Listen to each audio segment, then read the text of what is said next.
Hi, ladies and gentlemen. Thank you so much for tuning in today. So today I've got Vinee with me.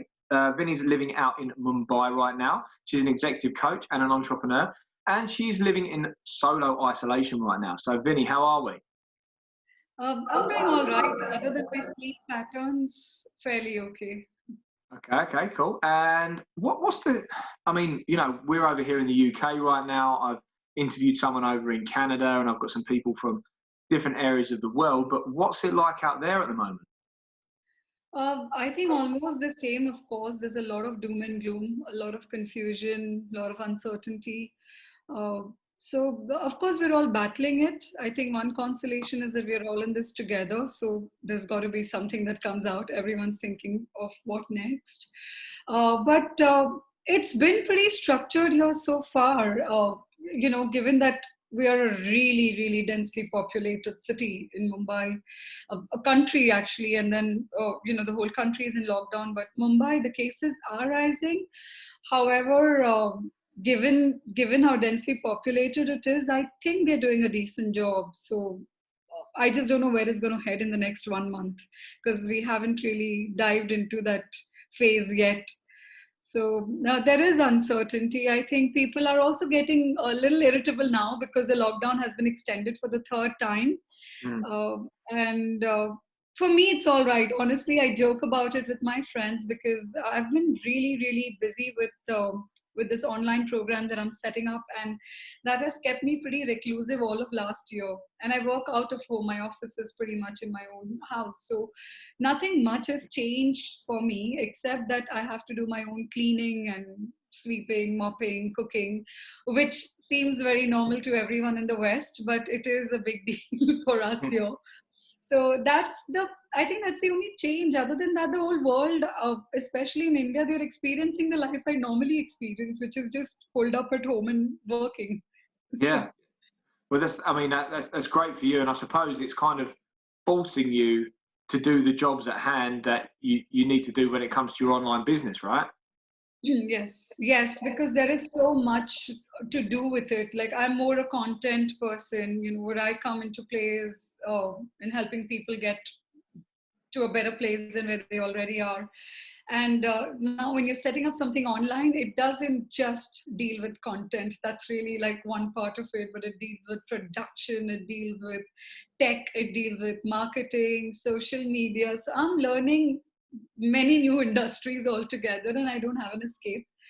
So while I was procrastinating on all of those things, many of those things, I think this lockdown has allowed me to catch up. Otherwise, I kept thinking that why do I need to learn all this? I'm wasting time. I should focus on what I know best. But I think as an entrepreneur, you got to know everything. You got to be doing everything. So there was no escape, and this lockdown came in at a time I shouldn't really make an opportunistic remark, but well, in all fairness, all challenges come with opportunities. So Mm. for me, it came at a time when I could have done with a little bit of leeway, a little bit of time out to just think and to match pace with all the other areas that I needed to learn. Yeah, So yeah, I've been very busy, and of course the housework that does yeah, take a lot of time. I can relate. I can definitely relate. In fact, I feel like I'm busier now than I was when I was running the facilities, which is crazy, right? But I feel like it's kind of snowballed, and there's so much opportunity to do stuff right now, and there's a lot of reassurance that people are looking for. It does help when someone is kind of steering the ship, as it were. So you guys have been in. When did you guys go into lockdown? On 25th of March. So that's pretty much the same as us over here. So we're expecting to hear similar stuff from our uh, Prime Minister this weekend. So those of you that are listening in the future, this is week 7, I believe, or coming to the close of week 7. So we're But waiting how does for that. it work for you guys? Like, what if you do go out? Do you get asked? Do you get stopped? I mean, or Yeah, is it it just a depends. If you're in an area where there's no reason to be, then yeah, that's what will happen. The authorities will kind of question where you're going. If you're quite obviously going to the shops or something, like I can quite easily walk to the shops and back, and there's no problems. And we can go walking in the countryside and there's no problems really with that either. But again, I live in a bit of a smaller village kind of scenario, a place called Dundersley, which is outside of London by about 40 miles. So it's not very densely populated. You could probably go for a walk in the morning and not see anybody. So it's not too much of a problem, and you can easily socially distance, which I can imagine is the exact opposite of your situation. Not now, not now. Well, on a normal day, yes, there is no social distancing. But nowadays, I mean, people are complying with this lockdown. While they are really frustrated now because how long can one sit at home? But they are complying. It's heartening to see that when it does come to it, people will comply and they are understanding that this is the requirement. But I don't really go down. I do walk, like I live in this really quaint lane on my road, which is like, so I live in a busy suburb. It's called Juhu in Mumbai, but it has this very quaint, cute, pretty, tiny lane, which is unlike Mumbai. And then my apartment is right inside.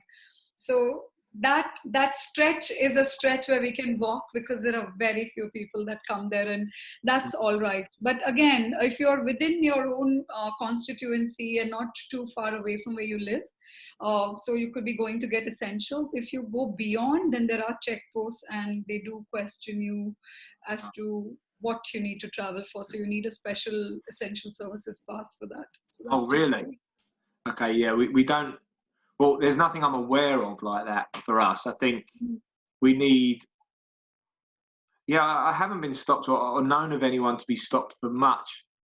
There's obviously videos on Facebook and social media of people being asked what they're up to. But apart from that, I don't know anyone that's had anything like that. Even though they do kind of say that is in place, I don't really believe that it is right now.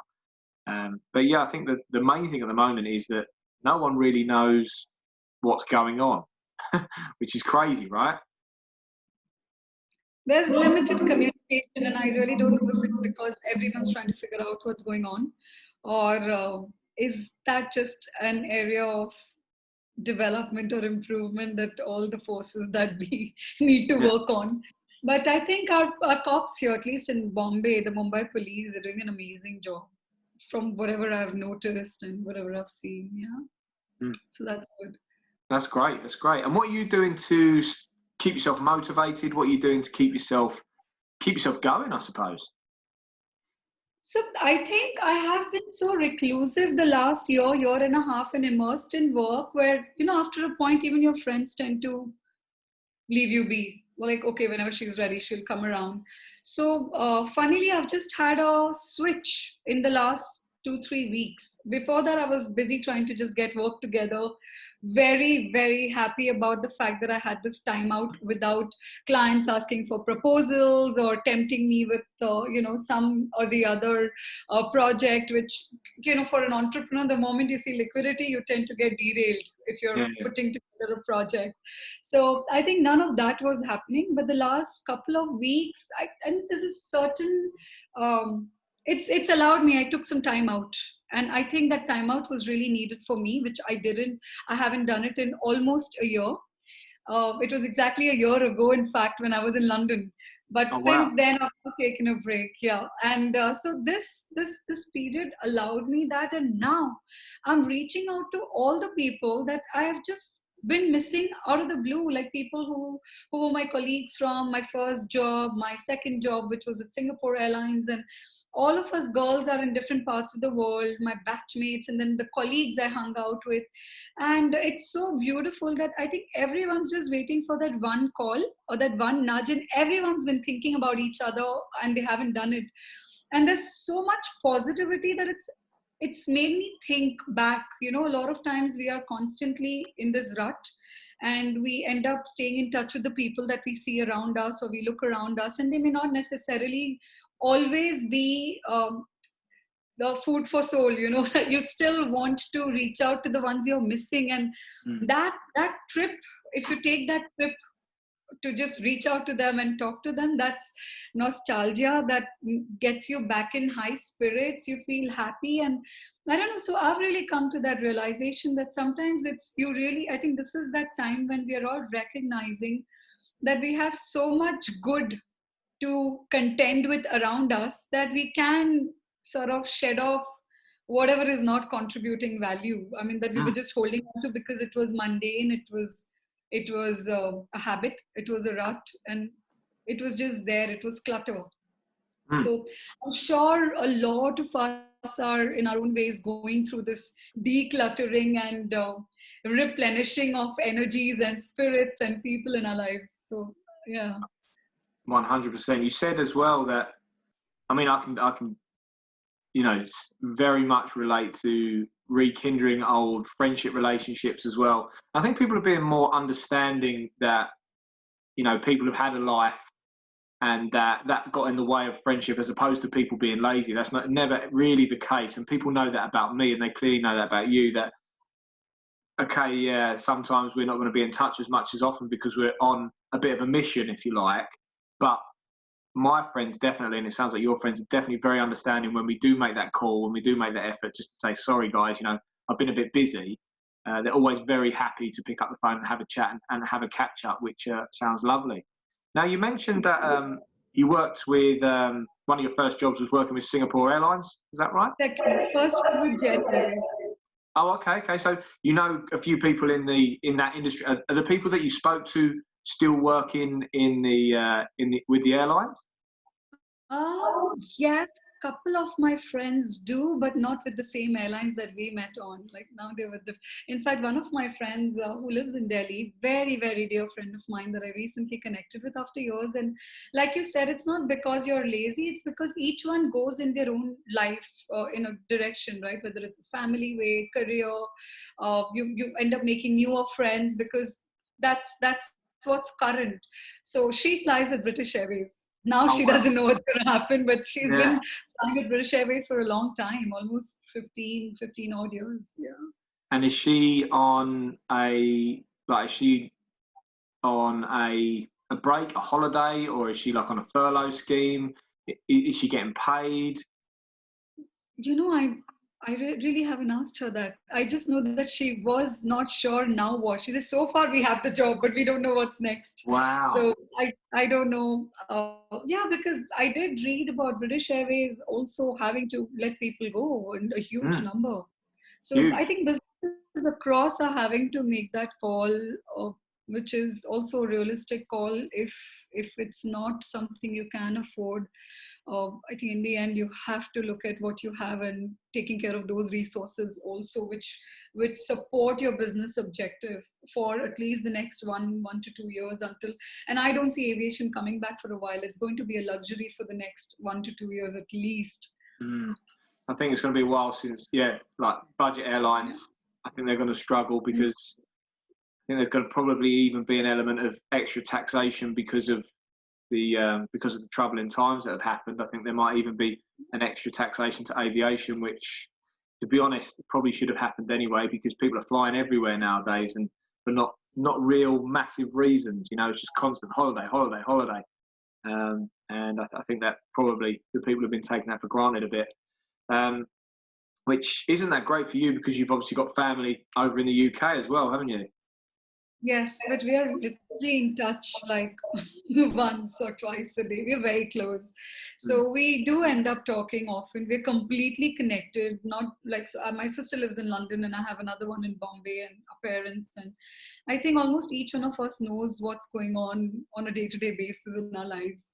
So yes, I think the new normal is going to be that we need to contend with with physical distancing, but there is a chance it might bring a lot of people closer if they made that effort. And when you have to make that effort to get online with somebody, you will do it with people that you really want to be online with, not just because it's a social thing to do.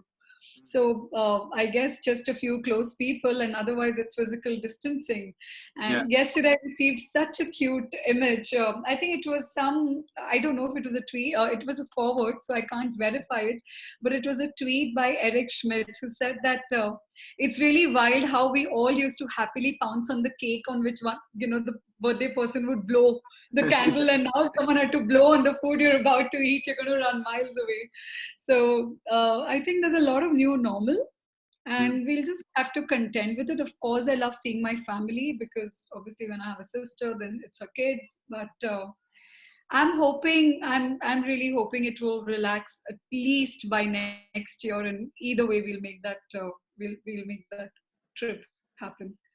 Well, like we say, there's always opportunity to be made, and there's always some angle for someone to bring, more value through these times, because I think people are going to be looking for something different, because it is so monotonous, isn't it? Just changing up life. But And it is again, scary. A lot of businesses are a washout because they are personal. It's not like you and I talking to each other over a Zoom call, and yeah, we're fine with it. A lot of businesses need to be physically present, and so many, whether it's hospitality, whether it's not entertainment, but events industries. There's such a washout in so many industries, at least for this year, that I think there is. People are, of course, worried and scared, but I also feel we know that now. We have lived this for many weeks, so we can't think it every moment of our life. So the best thing to do is to assume that, well, work will restart and we are on a mandatory break, which will force us to rethink, to evaluate if there are opportunities in this challenge, rethink how we want to, adapt our businesses for either the short term or the long term. I think this is now time to start thinking of what shall I do now on a day-to-day basis, because life will open up. Nothing is going to last forever. And then suddenly when you see that end of the tunnel, you don't want to be lost or completely flummoxed as to, oh, what am I going to do now? Like, I was only busy brooding over how bad the times are.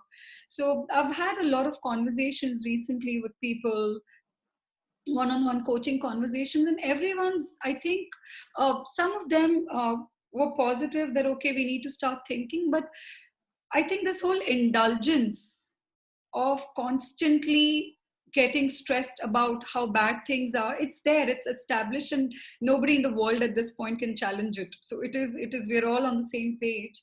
And now I think we just need to live like, unless you were literally living for a transactional amount coming in every month, in the end, that's where your purpose comes in, right? You want to enjoy what you're doing. So this is the time to really enjoy that part that you're doing, and do it like everything is, like things are going to open up. Do it the way you would lead. You can't forget your life in this period. You have to still continue to live, and I think you should brace for any opportunity that may come, or any or a worse tragedy. So you should really brace yourself for it, because right now we're still in the reactive stage. I don't know. I think we're going to start seeing the repercussions after another couple of months. Like, that's when it's going to start impacting, because I think businesses have been generous right now. People have been generous, kind, but when everything opens up, okay, when the markets open up, it's going to be a matter of survival. And then people will have to take, and businesses will have to take realistic calls, like yeah, hard calls. And at that time, you should be geared to see what you have added in your kitty that might help you navigate that situation. And I don't know if we're doing it right, but at least that's helping me not stress as much as I would if I wasn't keeping myself busy with doing work the way I would do anyway. yeah. I think so. A lot of like the budget industries are going to suffer from this, because people are so used to having things for such a small amount of money. Definitely in the UK, they've either got to bring their prices up to match the non-budget, and then the non-budget have got to bring their prices up even higher to keep profits going. That is going to be unrealistic for people to cater for, or the top guys are going to have to deal with less profits, Absolutely. and then budget will just become non-budget. So there'll just be like a uniform price for more or less everything. moving forward, because realistically, people cannot keep pumping stuff out at the prices they have been, because of the backlash of being shut for so long, and also the limiting of people being allowed to use their services, especially in service industries like fitness, coaching and stuff like that, where it requires large groups of people in the same place, which is, that is a worry. And I think, there's ways where obviously the online aspect can really ease that, massively ease that, almost making like hybrid programs where you can interlink the face-to-face with the online, where you get a bit of both. That's probably the only way that certain industries are going to be able to work moving forwards. But yeah, it's going to be a very troubling time, and economically, I think you are right. I think we're in for a very turbulent time.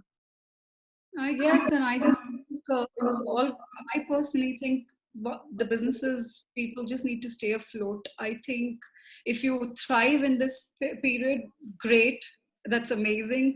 But I don't think anyone should beat themselves up over not doing fabulously well, at least for the next 1.5 years. It's okay if you're just surviving, and that means you're doing great. I think that's fine. That's at least how I see it. I think the businesses need to survive, and they should, and people are understanding. I think everyone's recognizing that there is only so much even an organization can do towards, like a corporate could do or people can do. And maybe the other thing that will happen is the quality of workforce. I think people will all, I personally feel that at least in India, and I don't, I can't speak for, of course, I have, by the way, also worked for Virgin Atlantic. So I've worked for another British company too. But I feel that sometimes the quality of workforce needs to spruce up. Like people really need to take their work a lot more diligently, seriously. So I think this year is going to be the year for people who are delivering quality and efficiency, not just showing up, but giving outcomes. And I think this is a good time for everyone to take stock and do that. It's and why not? I think it feels much better to at least strive towards doing something good and adding value than just being like some piece of furniture in a company. Yeah. Well, I know definitely from my own workforce that they honestly cannot wait just to get back to work. They miss everything about it. They've kind of realised what they had. And I think for the people going back to work, because not everyone's going to be going back to work, this is the scary thing. They will appreciate being able to go back to work because they're going to watch their friends not go to work, which is scary. You nailed it. I personally think that's what it is. I think a lot of people who probably had forgotten that even work is, you need to have that balance, right? You need to shuttle between work life and then your personal life and then maybe your own social life. And everyone who thought work was work and not positive is now starting to see how work actually helps you remain sane, right? You need every area of life. And I think all of us are realizing that, right? You are looking forward to finally having those challenging days and just going out there and working and seeing people. And I just really, though I feel that I would not want to still keep other than what's really factual, I don't want to indulge into the whole discussion of how miserable we are going to be, because that's a given. And I think it just takes you down, because sometimes I doubt, I'm like, why am I not feeling this stressed yet? And a couple of people said, you know what, maybe you've not realized how bad the situation is. And I said, no, I realized how bad it is, but also I always ask myself, can I do anything about that situation at the moment? And if I can't do anything about that situation, then I should not worry about. I mean, if I can do, then I should do something about it. And if I can't do something about it, then I can only feel this guilty or this worried, and then I should just move on to parallel grounds and do something else. Yes, it's in fact this way of thinking has come up a few times throughout these conversations I've had with people. The kind of stoic philosophies and the fact that deal with what's in front of you and only the things that you have control over, because the other stuff's just going to make you entirely miserable, which is hitting the nail on the head right now, hitting the nail on the head. And it's a philosophy that I'm trying to get more and more behind, because I do dwell. I do have that kind of washing machine of thoughts going through of what's coming next and how can I adapt now so I'm ready for then. But we don't know what then's going to look like, so it's crazy.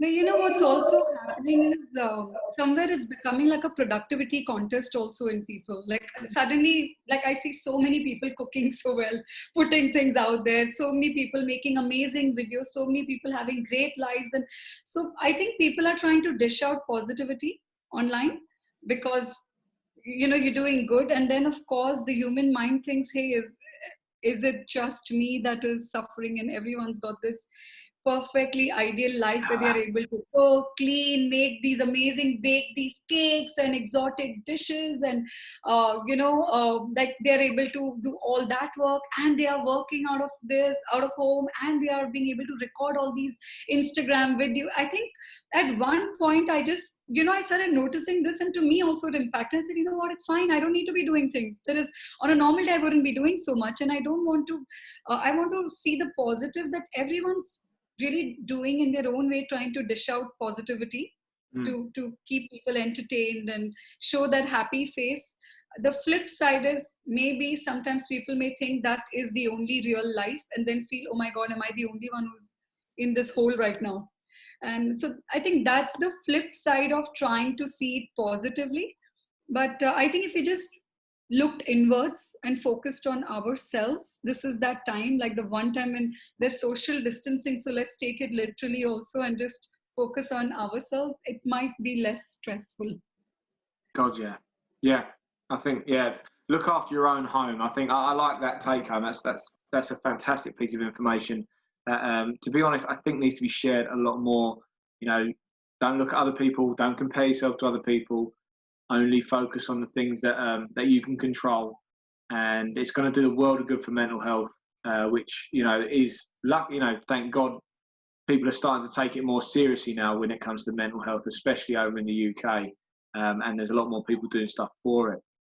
So I mean, over there you said that you got your family quite close by. How are they holding up? Well, they are fine. Luckily, even the apartment where they live, they've got, they've lived there for many, many years. So everyone's pretty comfortable with each other, and the building is under proper quarantine. So all the systems are in place. No outsiders can really just go in, and, there's everything, the sanitizing hands. And even if there are deliveries, they'll leave them down for a while before the residents can come pick it up. So I'm happy that they are pretty organized.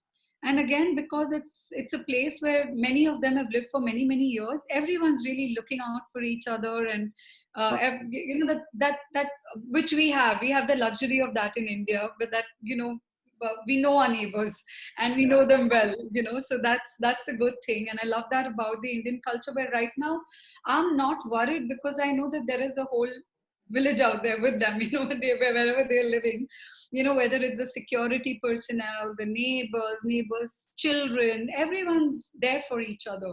So I'm not very worried. And then we talk once a day at least to see how I think it's more like they talk to see how I'm doing, but also indirectly I get to know how they are doing. I think they're more worried for me because they find me pretty useless with making my own food or doing any of that. So, but I'm trying, and I call my sister in London, I'll call my mom, and I'll ask them for the simplest of recipes. Okay, just take me through it. And then I'll make it, because I don't claim to like cooking at all. When I cook, it's good, but I really need a refresher course. Yeah. And no, I don't enjoy it. It's not something which is calming for me at all. I cook so I can eat. That's it. That's it. Not, yeah. There's no passion, meditation, none of that happens. Oh no, I love cooking. I really enjoy it. So, but I get it. I know a lot of people that just can't. It's a necessity and that's it, which I totally get. And I can imagine it. Yeah, if you're not used to doing it and you've always got someone else that can help, it's probably quite troubling right now. Which I know for a lot of people in self-isolation, they go out to eat, or they get stuff in, or they have someone that helps. And at the moment, everyone is kind of just in self-isolation, relying on themselves, right? Yes, but I must share one accomplishment of mine, and I'm very proud of it. Yeah. So in the beginning, when I started sweeping and mopping and dusting and whatever, all of those things, it took me a good 2.5 hours. Wow. And it's not like I have a huge place. I've got a small, quaint, two bedroom hall kitchen. So it's not that huge, but it took me 2.5 hours to finish off all this. However, after about a month, I could finish all of that within 45 minutes. And I think I'm doing That's better and great. better. 45 So minutes. that's my accomplishment. And I think the same goes with cooking. I'm kind of cutting down on that time. Otherwise, it was like a full day job. The Yeah. whole day. Instead of work, I'm just doing sweeping and mopping and dusting and water and cleaning. We don't have dishwashers that like in most of our households here. So you have to do the dishes and your laundry, and that's it. The day's over. You can't do Wow. anything else. Yeah. So, Yeah. No, we do have a few more luxuries here, like dishwashers and stuff like that. So yeah, it does take a little bit less time.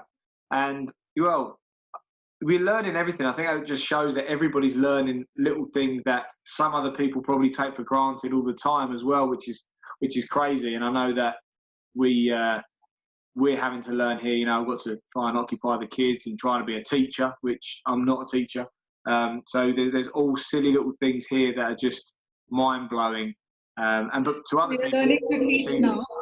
what's that? So you're learning to teach and keeping the kids Yeah, attentive.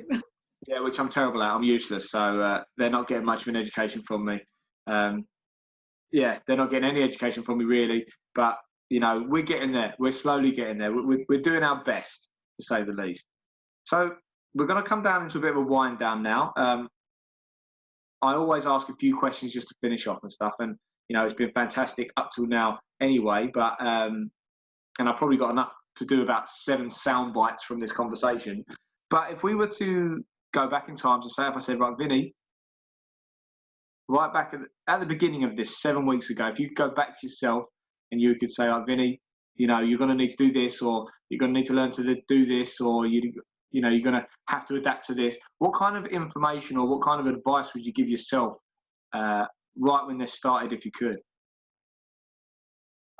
One, to actually take cognizance of what's going on and not be in denial. Second, I don't think I would over intellectualize anything until I really had all the wherewithal to think about it. Because like I want to be intelligent enough to make those intelligent comments. I can talk about feelings, but I really don't want to intellectualize what's the right and the wrong. But the reality is that this virus has taken over.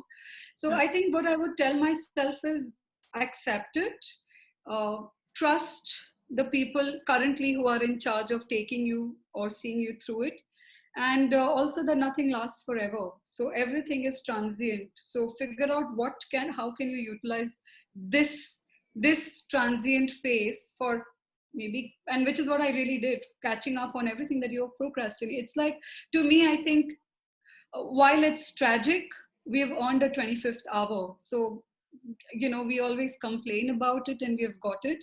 So let's relish it while we have it, because nothing is going to last. There could be a duration that could be long or short, but we will come out of it.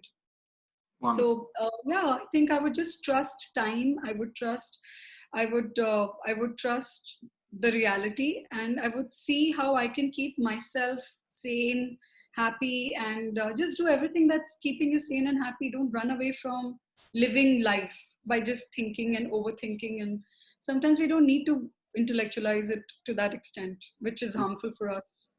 Mm. Mm. Well, you know what? I think I don't need to ask any more questions after that. That was a fantastic answer, and I can definitely resonate with the fact that the denial aspect of it and trying to overly intellectualize the whole situation that's going on right now and trying to make it odds of it all, whereas there is no answer right now, and we just need to accept what we've got and then just wait for the powers that be to allow us to do stuff. And you know what? That's a fantastic way to close up. So, Vinee, it's been an absolute pleasure. I'm going to have a little chat with Likewise. have a quick chat with the people that are listening right now or viewing. So, guys, if you have enjoyed the session today, first of all, thank you for listening and thank you for watching. But please do use your social media for what it is good for, and share this amongst your friends and show people what people are doing all the way around the world right now during lockdown. Also, if you have enjoyed it, please also keep it clean. Just comment in the comments bar below, and we can always get back to you with any information that you might want about the podcast. But more importantly, we can just have a chat and see what's going on with you. Also, if you do have a voice and you'd like to be featured on the podcast, please do get in contact via ABC Gym on Facebook, or comment below, and either myself or one of my team will be in touch. But Vinee, thank you so much for your time today. It's been an absolute pleasure, and I look forward to having another catch up with you soon. Thank you. Thank you for having me. And stay healthy. Thanks again.